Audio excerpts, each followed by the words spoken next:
thế giới quanh ta nè. Yêu sai cũng là một phần của thanh xuân.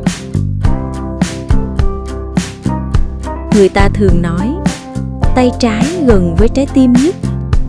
Có lẽ vì thế mà những lời dịu dàng luôn dễ ở lại.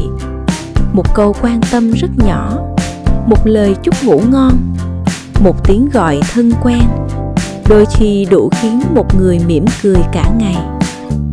Con người vốn không nhớ quá nhiều những điều lớn lao, mà thường nhớ rất lâu những điều rất nhỏ. Một lần che mưa, một ly trà nóng, một đoạn đường cùng đi, một ánh mắt vô tình chạm nhau giữa đám đông. Có những ký ức chẳng hề ồn ào, nhưng lại theo con người đi qua rất nhiều năm tháng. Có người từng bước vào cuộc đời rất nhẹ, nhẹ đến mức không ai nghĩ sẽ để lại dấu vết. Thế mà khi họ rời đi, mới nhận ra trong tim đã có một khoảng trống rất lớn. Người ta cũng thường nói, yêu đúng là tình yêu, yêu sai là tuổi trẻ. Nghe qua tưởng như một câu nói vui, nhưng càng lớn lại càng thấy đúng. Bởi thanh xuân hiếm ai yêu bằng lý trí. Không ai ngồi tính xem người đó có phù hợp hay không. Không ai cân đo tương lai sẽ như thế nào. Chỉ vì một nụ cười mà rung động, chỉ vì một lần quan tâm mà chờ đợi, chỉ vì một ánh mắt mà nghĩ rằng mình đã gặp đúng người.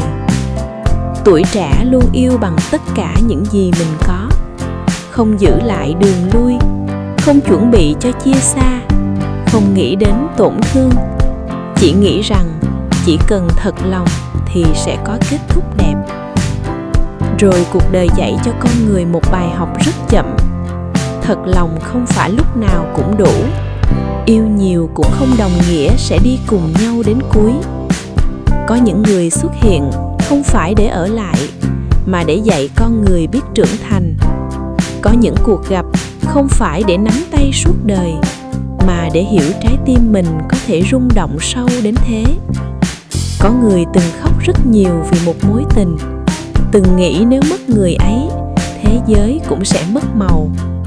Ngày nào cũng mở lại những tin nhắn cũ, nghe lại bài hát cũ, đi ngang con đường cũ, hy vọng một phép màu sẽ xảy ra. Nhưng thời gian không quay lại, con người cũng không thể mãi đứng yên.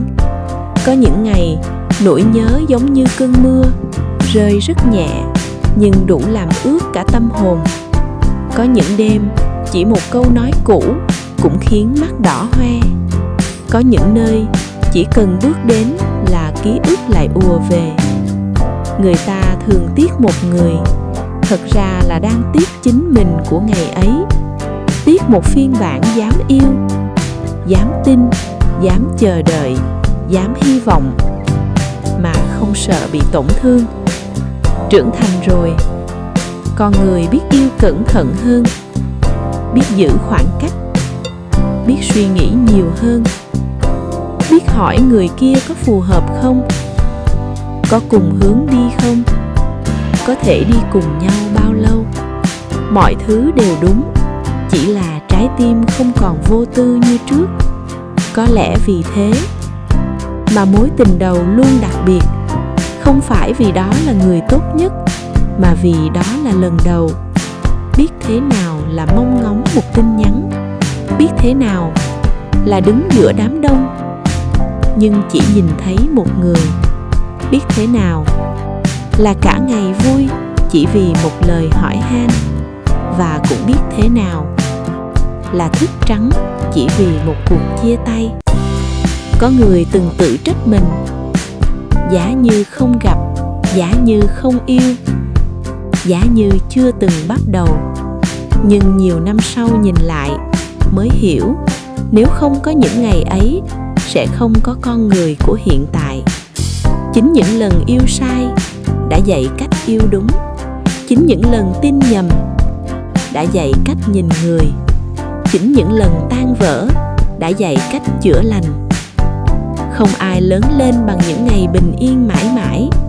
Còn người trưởng thành từ những vết xước, những lần thất vọng, những cuộc chia xa. Có người bước qua thanh xuân với một mối tình đẹp, có người bước qua bằng rất nhiều nước mắt. Nhưng dù thế nào, đó vẫn là một phần không thể thiếu của tuổi trẻ. Bởi nếu chưa từng hết lòng vì một người, có lẽ sẽ không hiểu giá trị của việc được yêu thương. Nếu chưa từng mất đi, có lẽ sẽ không biết trân trọng điều đang có. Nếu chưa từng đau, có lẽ sẽ không biết bình yên quý giá đến nhường nào. Có những người sau rất nhiều năm vô tình gặp lại nhau, không còn trách móc, không còn níu kéo, chỉ mỉm cười như gặp lại một mùa cũ. Rồi nhận ra năm tháng đã lấy đi rất nhiều thứ, nhưng cũng trả lại sự dịu dàng. Không còn hỏi vì sao ngày ấy rời xa, không còn cố tìm câu trả lời, chỉ âm thầm cảm ơn vì đã từng xuất hiện trong tuổi trẻ của nhau. Có thể không cùng nhau đi hết cuộc đời, nhưng đã cùng nhau đi qua đoạn đường đẹp nhất. Tay trái vẫn ở gần trái tim, nên những lời yêu thương chân thành luôn ở lại rất lâu.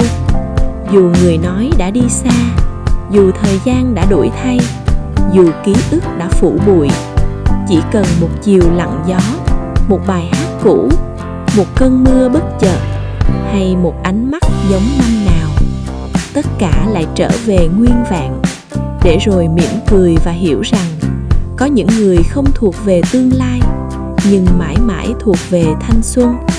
Có những mối tình không đi đến cuối con đường, nhưng lại theo con người đi hết một đời ký ức. Và hóa ra, yêu đúng là hạnh phúc, còn yêu sai đôi khi lại là món quà đẹp nhất mà tuổi trẻ từng để lại. Bởi sau tất cả, con người không nhớ mình đã yêu bao nhiêu lần, mà nhớ nhất là lần mình đã yêu bằng cả trái tim, không tính toán, không giữ lại điều gì.